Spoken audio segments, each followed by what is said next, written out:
Well, military activists got wrapped up in a controversy, you might say, when an Air Force secretary encouraged Christmas toy donations by forwarding this email. Here's a portion of it. A simple gift, a shoebox packed and prayed for by you, could give a child hope and eternal security. Now, legal action may be taken for her, quote, inappropriate use of an Air Force position.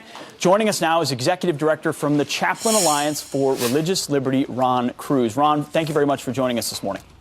Thank you. Good to be with you, Pete. Tell us a little bit more about this story. At first hand, it seems absurd that they would go after someone who forwarded an email about a wonderful project to give toys to kids in places where they don't have that. Am I missing something in this story?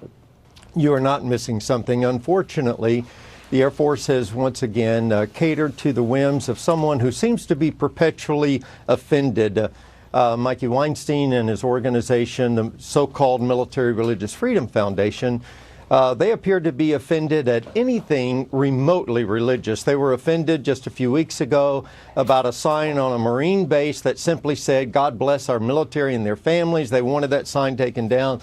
They were offended a few months ago when gate guards at an Air Force base in Georgia decided to say, "Have a blessed day." And they were offended at an Air Force Academy cadet for writing a verse on his whiteboard on his dorm room.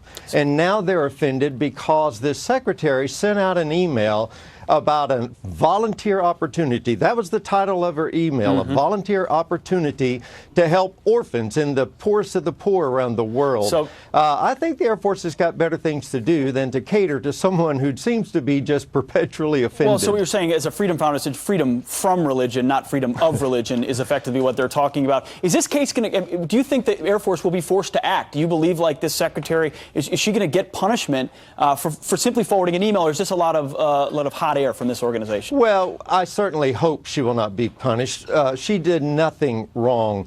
The Samaritan's Purse is a recognized charity by the Combined Federal Campaign.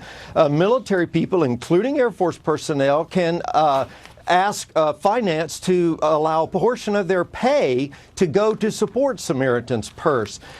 This organization does wonderful work around the world.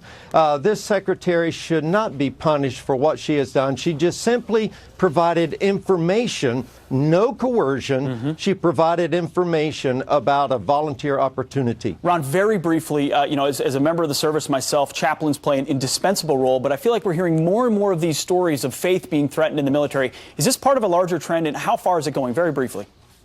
It is a larger trend of chaplains and all those who serve. And you know, every American, especially those who wear the uniform, should not be denied their ability to express their religious faith even while they're wearing the uniform and willing to die for that faith. Absolutely. It's part of why they put that uniform on, to defend this country and certainly appeal to the support of a higher being when they're in some of those difficult and dark places. Ron Cruz, thank you very much for bringing us insight this morning. Thank you. All right.